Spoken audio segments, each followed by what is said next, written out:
Good afternoon to you viewers. It's the Colonel speaking to you live from the Grange for British Imperial YouTube Broadcasting. I'm doing the Gramophonic murder mystery a little earlier today, as I have an appointment at the palace. Or was it Gaumont?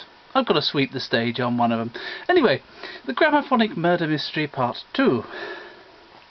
The chauffeur's tale. Reg, the handyman gardener, returned from the village gramophone shop with his 5 magic beans given him in exchange for the EMG Mark 10A by Monsieur Lefebvre, the mysterious bewigged proprietor. "Oh, God," said Reg, visibly shrinking. Upon his return he tripped over a hump in the drive, sending the magic beans flying high in the air and landing in the flower bed.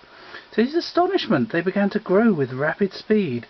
They were Leylandii beans, viewers, made at Longbridge, sadly prone to sudden terminal rust. And soon the beanstalk reached up into the clouds where the North Tower once stood. "I think I'd better try and climb that. There may be an HMV-32 with a Mark 10 horn on it," said Reg to himself, as there was no one else about. He climbed for ages until he finally emerged above the cloud line, only to see a large castle. "What the hell's that?" he cried. At this point the owner of the castle, Big Jim the giant, appeared, carrying a sack of crystal set parts of various ages and universal dereliction. "My gold! Gold!" cried Reg. "I could make shillings from them," as he pushed aside crates of jewels and gold bars, as well as a Van Gogh violin and a Stradivarius painting. Reg followed Giant Jim to the castle dustbin, where he retrieved the crystal set parts and scurried down the beanstalk, only to be greeted by a small white-bearded figure with red braces. It was Mulvaney, the garden gnome, with bad news. "What's that?" said Reg. "There's been a murder, sir, and Jessica Flasher and Lieutenant Columbus are rowing over from Carrot Cove to investigate. And here's a telegram what arrived earlier, but I forgot to give you." Reg tore it open. "Count Wiggy has left Trans-Victrolia. Stop. Heading for Somerset. Stop. To retrieve the Lost Street Museum catalogue. Stop. CLPGS. Stop, stop. What could it all mean? Stop. It's always the one you least suspect." Just then a crumpled figure approached Reg, holding a cigar. "Excuse me, sir," asked the lieutenant, surveying the wiry, withdrawn-looking Reg. "Have you got a light?" "Oh, no," said Reg. "The only things I can get to smoke these days are my radio valves." "Oh, come on," said the inspector. Can you tell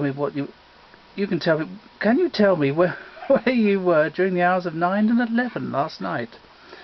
"Well, I sort of got this gramophone thingy last night, and as I had my hammer ready, I was trying to fix it up like." Columbus shrugged his shoulders. "You got me there, sir. Do you mean one of those old Victrolas? Gee, I didn't realise, or care, that they were made outside America. And neither did any other American." "Yeah, that's sort of right. Do you want to buy one?" said Reg, the light in his eyes brightening as the sun rose above the wreckage of the old tower and around the rusting beanstalk. "No, sir," said the lieutenant. "My wife won't let me have one of those things in the house." "Oh, gold!" said Reg, with undisguised disappointment. "As you know, sir, I'm here to investigate the murder of Sir Jabez." At that moment Mike appeared from behind a hedge, and having overheard, said, "Lieutenant, you sure that this just wasn't an accident? I mean, the old man had been tinkering with these machines between regular rounds of tea and biscuits ever since he joined the CLPGS 200 years ago, and he was one of the younger members, viewers." "Well, sir," replied the lieutenant, "in my 40 years in the force I haven't seen a 192 with a single woodworm hole yet, let alone an infestation such as this. Please don't go anywhere. I shall need a statement." Just at that moment Lady Eliza appeared. The lieutenant studied her closely and was somewhat stunned by her physique. She was a tall lady, and towered over the poor lieutenant, who stood crumpled looking at her narrow waist. "Good morning, ma'am. I'm sorry about what's happened, but I'm certain that we can sort this out just dandy, and find out who killed Sir Jabez," said the lieutenant. Just then something fell onto the flagstones. The lieutenant, being a southern gentleman, bent down and picked up the unique hatpin shaped as the all-seeing eye that's always watching you viewers, even in Thames Ditton. Anyway, can I get you some tea, Inspector? Asked Lady Eliza. The inspector took statements and headed for his car. He turned back when he realised he'd left his raincoat in the hall. He went back and asked, "Hey, has anyone seen my wind cheater?" Reg appeared with an HMV 130 in his hands and placed it on the Jacobean coffer in the hall. The grill cloth had been replaced very recently and looked wrong, the lieutenant thought. The colour was light beige and seemed too rigid to allow much sound out of it. Reg put on a record of Amelita Gallicurci singing Home Sweet Home. "Ah, that reminds me of home," said the lieutenant. Hence the title. "But it's a bit quiet, isn't it?" Reg's heart sank. The cloth was of no use and would have to be replaced again. The lieutenant looked at the cloth just as Reg whisked the machine away to the workshop, or shed as it's known. The creases seemed rather familiar. Where was his raincoat? As the lieutenant's aged European car chugged out of the drive, a crash and a muffled scream were heard from the state drawing-room, called such as it was in such a terrible state. The family rushed to see what had happened, only to see a terrible sight. The magnificent 10B oversize, which had previously towered above the repro oak case made for it by Messrs. Laurel and Hardy, cabinet makers to King George VII of Queer Street, London, with written provenance from a leading dealer, not legally enforceable, was now on the floor with a pair of ladies' size 12 shoes sticking out from under the edge of the rim. Lady Eliza removed the horn from the body of Howder in full make-up, wig and dress. "Suffocated by a 10B!" cried Lady Eliza. "What a way to go!"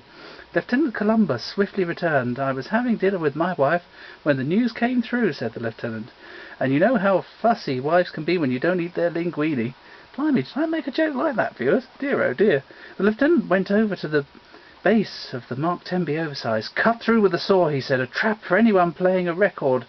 As soon as the four-spring soundbox touches the record, it affects the machine's balance, and the horn falls forward." "A dastardly trap!" they all exclaimed. "If only we could use steel needles, this may never have happened."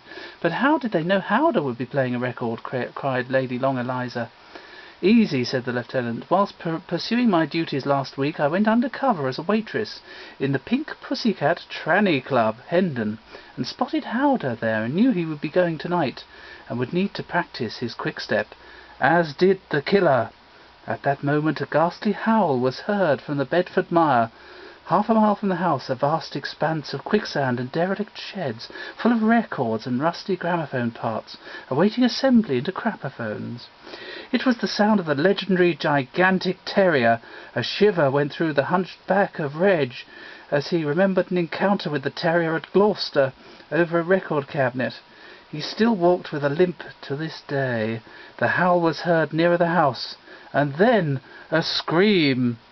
Join us tomorrow, viewers, for the third part of the Gramophonic murder mystery. This was the Colonel, the Man in Black, reading it.